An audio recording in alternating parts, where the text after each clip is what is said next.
చూడమ్మా, ఆ అబ్బాయి ఎలాగైనా ఉండని, నా మాట విను. జస్ట్ ఎంటర్టైన్మెంట్ అనుకో. పదమ్మా, రా రా వెళ్దాం.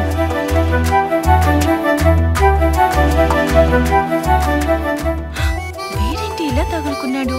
ఒప్పుకోలేదని ఇంటిల బాధని తీసుకొచ్చి పంచాయతీ పెడతాడా?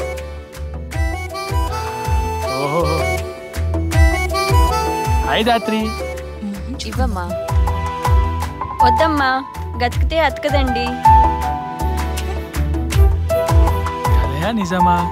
కుర్చీలో పడ్డ ఇళ్ళ గట్టున పడ్డట్టు నాకేంటి ఇంత మంచి అవకాశం వచ్చింది?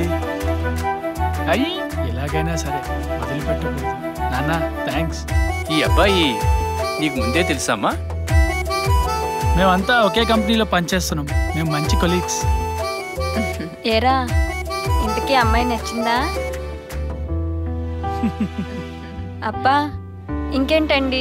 కూర్చోాలి. అబ్బాయికి అమ్మాయి నచ్చేసింది. ఇంకేం, ముహూర్తాలు పెట్టించేద్దాం.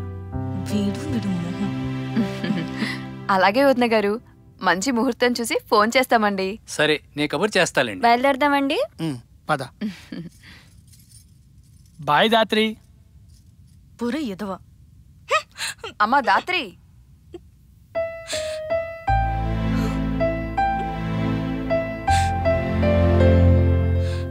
నా జీవితంలో సక్సెస్ అవ్వడం అంటే అది అతన్ని కలవడం మాత్రమే అనుకున్నానే. కానీ ప్రయత్నం చేసి కూడా ఓడిపోయానా? చిచి, ఎందుకు అలా అనుకుంటావే? ఆ దేవుడు నీకు తనకు రాసి పెట్టలేదేమోనే. చూడమ్మా, కొన్ని ప్రయత్నించకుండానే జరిగిపోతాయి, కొన్ని ఎంత ప్రయత్నించినా జరగవు. అలా అని అది ప్రయత్నలోపం కాదమ్మా, అది దైవ నిర్ణయం.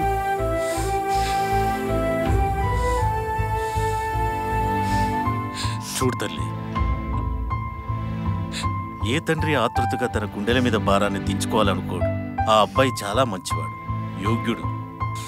పైగా నువ్వంటే చాలా ఇష్టపడుతున్నట్టు తెలిసింది, అందుకే ఒప్పుకున్నాను. ఇంతకంటే నేను చెప్పేదేం లేదు. అలాగని నీ ఇష్టాన్ని కాదనే ధైర్యం కూడా నాకు లేదురా. ఎందుకంటే నేను సగటు ఆడపిల్ల తండ్రినమ్మా, సగటు ఆడపిల్ల తండ్రిని.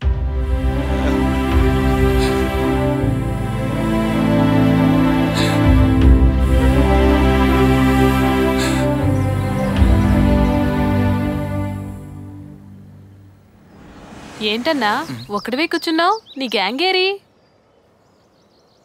ఏం లేదమ్మా. ఫ్రెండ్స్ కూడా లేరంటే విషయం చాలా పెద్దదే. మనిషికేం లేకపోయినా పర్లేదు, కానీ ఒంటరితనం మాత్రం ఉండకూడదు. ఇన్నాళ్ళు నేను వెతికిన అమ్మాయి నా కళ్ళ ముందే ఉంది.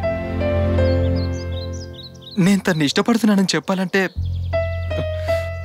నా మనసు స్వార్థంగా ఆలోచిస్తుందేమోనని ఆగిపోతున్నాను. మీ ఇద్దరి మధ్య ప్రేమ పుట్టడానికి జరిగిన ఆ సంఘటన ఎందుకు కారణం కాకూడదన్నా? మంచి వాళ్ళకి అంతా మంచి జరుగుతుంది. తొందరగా వెళ్ళి ఆ అమ్మాయిని కలిసి ప్రేమిస్తున్నా అని చెప్పు.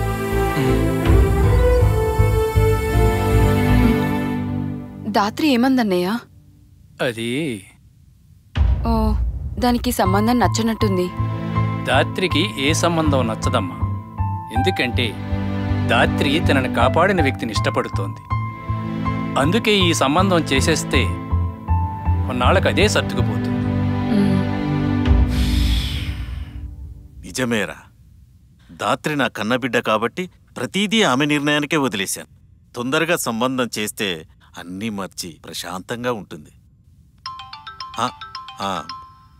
ఓ బావగారు. నమస్కారం బావగారు. హలో, చెప్పండి. ఏంటి రేపే ముహూర్తాలా? అలాగే అలాగే అలాగే అలాగే అలాగే ఓకేనండి. నమస్కారం. అంతా మన మంచికే. అదేంట్రా, రేపంటే రేపే ఎలా? పెళ్ళంటే బోల్డ్ ఏర్పాటు చేయాలి, అందరిని పిలవాలి. పాత సామెత ఒకటి ఉంది, అది నీకు గుర్తు చేయగలదు అనుకుంటాను. అర్థమైంది.